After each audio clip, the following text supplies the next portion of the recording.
Hello, আসসালামু আলাইকুম viewers, তোমরা সবাই কেমন আছো? আশা করি ভালো আছো।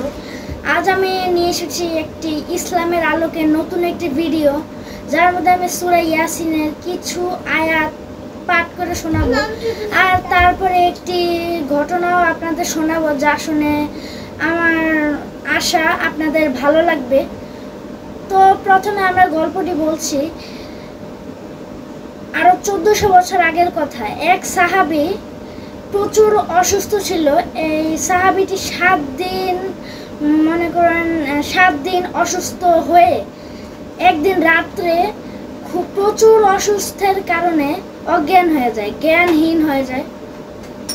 এরপর তার আত্মীয় স্বজন প্রতিবেশীরা মনে করে যে সে মারা গিয়েছে, তাই তার জানাজা সকাল 5টা বাজে পড়িয়ে সকাল 7টা বাজের মধ্যে কাফন দাফন গোসল সেরে তারপর সকাল 8টার মধ্যে দাফন করে আসে। তো তারপর কবরের ভিতরে হঠাৎ জ্ঞান ফিরে আসে। সে ভাবতে থাকে যে আশেপাশে এত অন্ধকার কেন। সে মনে করে আমি তো অনেক অসুস্থ ছিলাম, আমি মনে হয় অজ্ঞান হয়ে গিয়েছি, তাই আমার আত্মীয় স্বজন ভেবে আমাকে দাফন করে দিয়েছে। ইন দ্য মিড টাইমে সে কোনো ভয় পায়নি। হঠাৎ করে সে সূরা ইয়াসিন পাঠ করা শুরু করে দিল। সূরা ইয়াসিন পাঠ করতে করতে সকাল ভোর 3টা 3:30 বেজে গেল। তারপর কি করলো, ইয়াসিন প্রায় 2-3 বার পাঠ করা শেষ। ইন দ্য মিড টাইমে একটি চোর এসে কবরটি খনন করা শুরু করলো। চোরটি ভেবেছে আমি লাশ চুরি করে চলে যাবো, এখন তো 4টা বাজে, আর কেউ এখন উঠবেও না দেখবেও না, ফজরের আগে আমি লাশ চুরি করে নিয়ে চলে যাব।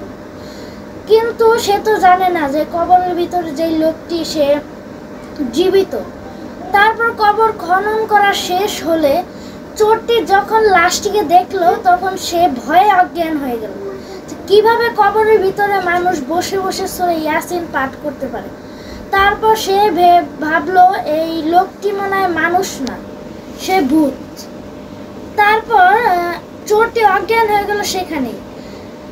লোকটি উঠে একটি গাছের নিচে বসলো, বলল যে এখন গ্রামে গিয়ে সবাইকে ভয় দেখানো ঠিক হবে না, আমি ফজরের আজানের পরে এখানে নামাজটা পড়ে আমাদের গ্রামে রওনা দেব।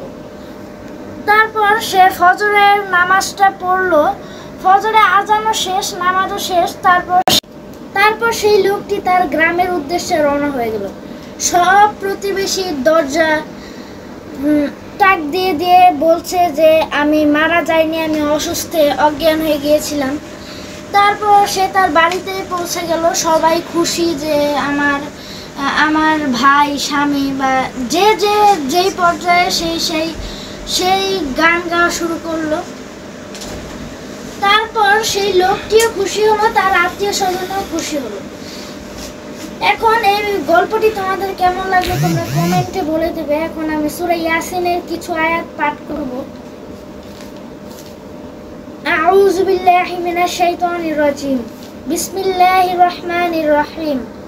ইয়াসিন ওয়াল কুরআনিল হাকিম ইন্নাকা লামিনাল মুরসালিন আলা সিরাতিম মুস্তাকিম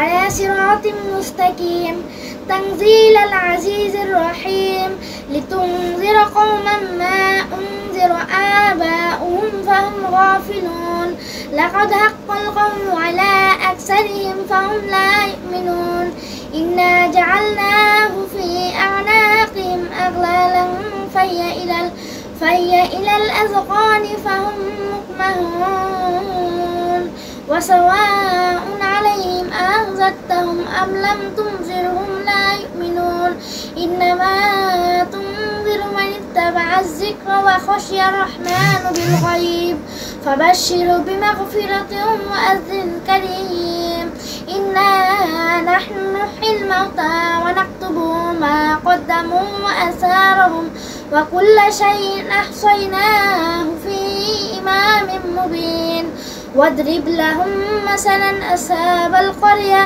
إذ جاء المرسلون إذ أرسلنا إليهم اثنين فكذبوهما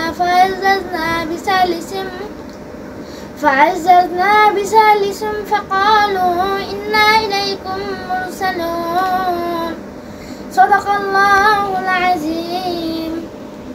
তো ভিডিওটি কেমন লাগলো তোমরা কমেন্টে বলে দিবে। আজ এই পর্যন্তই। আসসালামু আলাইকুম। আবার দেখা হবে নতুন কোনো ভিডিওতে।